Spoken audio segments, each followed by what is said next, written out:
What is up, everyone? JD here. Hope you're all doing well today. Today, I'm very excited to bring you my full review of the Kunwu Tao. What we're going to be doing today is we're going to be going through the knife specs. We'll do some size comparisons, and then I will jump into my thoughts and impressions of the Kunwu Tao. Let's go ahead and jump into the specs. So the Kunwu has a 3.5-inch M390 blade, 4.5-inch titanium handles, frame lock in this instance. Overall length coming in just over 8 inches, very slightly, and they have a claimed weight of 4.5 ounces. Let's grab the scale and check the weight out really quick. Yep, right at 4. Oh, wait. Just in, we have a change in weight, 4.4 ounces. I love when the scale changes its mind at the last minute. Let's go ahead and do some quick size comparisons of the Tao. I apologize, this pocket clip is going to make it a bit of a challenge, so I'm just going to flip it over for the size comparisons so that we can do this a little bit more cleanly. All right, first up, we're going to bring the Demco AD 20.5. You'll see that the Tao is going to be a larger overall knife, very similar handle lengths, but the blade length at 3.5 a little bit longer than the 3.1 that I believe the AD 20.5 comes in at. And then we'll bring out the Spyderco Shaman. The Shaman should be right in line with the size of the Tao. It may be coming up just a little bit short. Nah, looking over the camera, let's see here, just a hair short on the handle. Blade, the length of the blade from the pivot looks to be identical. So let's go ahead and move these two out of the way. Put this one up and grab this Demco, and we'll do the next two size comparisons. First up, we're going ahead and bring out the Benchmade Bug Out. The Bug Out is going to be smaller in size, a little bit more friendly for an EDC size, but I do like this X-Tao. And then we'll bring out the K320 made by Hogue, looking over the camera to make sure I'm lining these up pretty good. The Hogue does have a little bit shorter of a handle, but it also has that forward finger choil, so it does have really good ergos. So your length at blade is very similar, but your handle length on the Tao is going to be a little bit longer. So let me go ahead and move these two out of the way, and then we'll bring out a couple of budget knives. I am switching up the budget knives just to get something a little bit newer out here that people may be more familiar with, because these are very affordable and they're really hot types of knives right now, and that is going to be the Pyrite button lock from CJRB. It sits right at 3.11 inches, so it's not sub 3 inches, but it's definitely going to do a good job representing that small knife. And then another button lock is going to be the Conspirator from Civivi. This one really close in size, a little shorter in handle, but very similar blade lengths at 3.5 inches. So hopefully these size references has really helped you with the size of the Tao from Kunwu Knives. Let me get these two out of the way, and then we're going to do some thickness profile comparisons, which should go a little bit smoother because I don't have to lay them down. So here it is against the Pyrite. I would say with the chamfering coming up, that it's going to be a little bit thicker when you come past the chamfering here and you compare it to where it actually lays flat. So it ramps up, and you'll see still ramping up a little bit. It's going to be hard to get this one to translate, but it is thicker than the Pyrite. It's going to be about the same thickness as the Conspirator from Civivi, and then we'll bring out the Shaman because this is a bigger knife, about the same thickness. So hopefully that is good enough for profile comparisons. Let's go ahead and jump into this knife. All right, so the Kunwu Tao has a beautiful, it's thinner than the actual X-Tao, which I think the X-Tao, because it has the liners and it has the crossbar lock, is actually coming just a little bit thicker than the Tao. So this one is a little bit thinner, but it still has nice girth to it, good height to it. So it fits very comfortable in hand, even if you want to come back on the knife. For a large hand review where I still actually find that I have plenty of room, my preferred way to handle the knife is actually choked up right over top of the flipper tab. So great job with the design there, because it's very comfortable here like this on the push cuts, and even when you're going out and working on the tip. Now for draw cuts, it does It gets into an uncomfortable position if you're doing any type of utility or draw cuts on the tip. But this belly, the edge on it is really good, and I have found when I'm cutting the labels, I can actually just put a little bit more pressure and use that belly to get my draw cuts done. So I really do appreciate that. Now this one here also has that peel ply texturing on it, or orange peel. I'm not quite sure how to say that. Really nice though, because it does give you a little bit of grip, and then you do have milling down here as well, and that helps where the fingers come in at when you're gripping the knife. Very, very nice. And it came with a really nice edge. Really nice edge. I like the edge a lot. Came really nice from the factory, and I did cut just a little bit of cardboard with it, so the M390 probably has a pretty good heat treat on it, and it's just performed really well. I'm very happy with it. Lock bar access, we're locked up. First off, we're locked up at I'm gonna call that 40%. Lock bar access is okay. It's a little snug. You have to kind of get down in between the frame to get to it, and then it will fall shut, and it is very sharp. I've actually dropped it on the meat before, and just tapping my finger, it cut me. Or you can come up a little bit right here and just give it a little bit of a release, and that right there is where the detemp ball hits. So just past here, you're already up on the detemp ball. So not bad at all. Right here is about where I've found the sweet spot is. Still catching the tip of the thumb and not dropping on the meat, and you can see it has really good action. It is very, very smooth. You do not feel the bearings at all. A disassembly video will be coming up. I have not done that yet. I will disassemble, and we'll see down in here what the bearings look like, if it's going to be a phosphor bronze washer with bearings caged, or if it's going to be nylon washer with bearings caged. It is ceramic bearings. I do remember seeing that on the site. My complaint when it comes to the ergos is going to be this pocket clip. This ramp is way too high.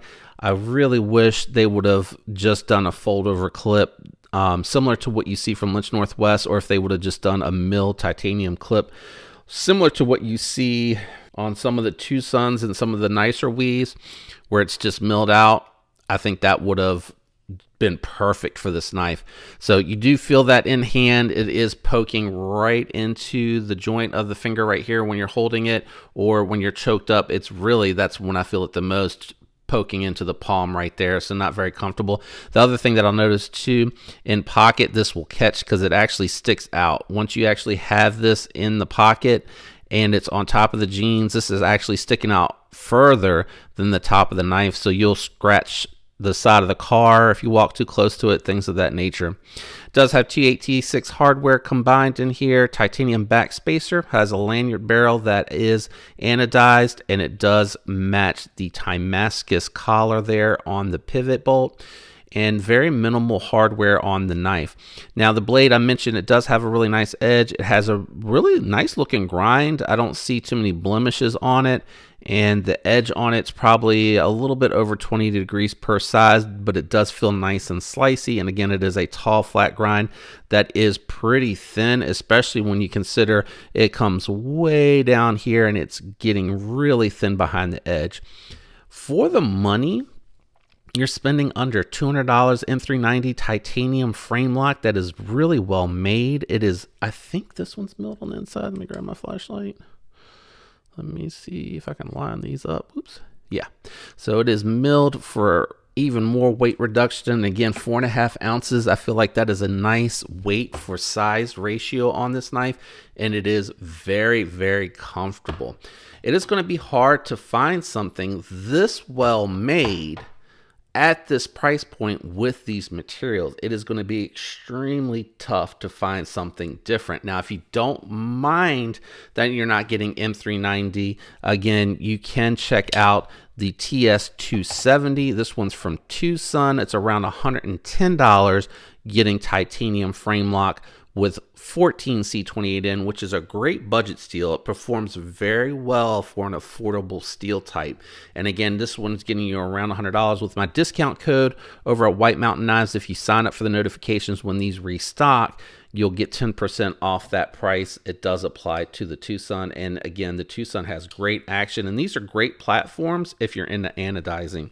This one having the Damascus pivot collar, I don't really see doing any anodizing on this. It is a really clean design, but I do need to find something else to work for that pocket clip because it is uncomfortable ergonomically. It goes in and out of the pocket fine. It looks like it's tight, but it actually does seem with my jeans to go all the way up without catching anything, so it does work really, really well. Other recommendations, it's going to be tough. There's not a lot out there. If you want something a little bit thicker and you want a pocket clip that'll actually work, you do have the Tao, which is very similarly sized and designed. You got a very similar blade shape. It is a little bit thicker, as you can see here, than the Tao, and it does give you the thumb studs and the crossbar lock as opposed to the front flipper tab combination here, but you lose the Damascus pivot collar, but you get the anodized thumb studs in its place. I did have to modify. I did anodize this myself to try to match it to the thumb stud and the lanyard barrel here. But I did have to, before I did the anodizing, kind of sand inside, outside, keep going back and forth to get this to actually fit. So it is not a drop-in fit if you're looking at the Tao. Outside of that, around $200, I would probably say another knife that you could look at if you don't like the front flipper, but you like the flipper tab thumb stud combination and you like the Wharncliffe, is probably going to be the Penguin Plus. This one here comes with a wire pocket clip that is reversible. This is reversible as well. I forgot to mention that. You see the little slot there. You can carry it right hand or left hand. Both of these are frame locks, very similar thickness, weight, size, but you're getting the Penguin Plus for around $174 and some change. And then this one, also White Mountain Knives, with my discount code would save you 10%. So a little bit of savings there. Those are my alternative recommendations. I personally really like this one because it is so different. I love the Penguin Plus, but to me that has more of a utility blade, where this one's a little bit more versatile. You can do some puncture tasks, other things like that. You're going to be able to do a lot more detailed work out here on the tip for whatever it is that you're trying to do. Not that you can't with the Wharncliffe, you totally can, but this is going to have the advantage if you need to kind of poke into something first and then start your cut that way. And then the Wharncliffe is going to be better for your push draw cuts, but this has a nice long flat spot here, so you're going to be able to control that through most materials depending on how thick those materials get. Really like the size and the weight of this. This is a very recommendable knife, especially for the materials and what you're getting for the money, because I understand not all of us can afford the $500 knives that are out there. And the one that I'm thinking of when I say that is actually going to be a Sebenza. Are you getting Sebenza level quality? No, not really. They're totally different. You can feel the finishes on it is different. The ergos are phenomenal on the Umanzan and the Benza, so those are great ergonomically. The pocket clips are done really well from the factory on them. You don't even need to replace them, and it's just, again, this is very hydraulic smooth, and it has more blade lock up here, so it's going to be more sturdy side to side, up and down.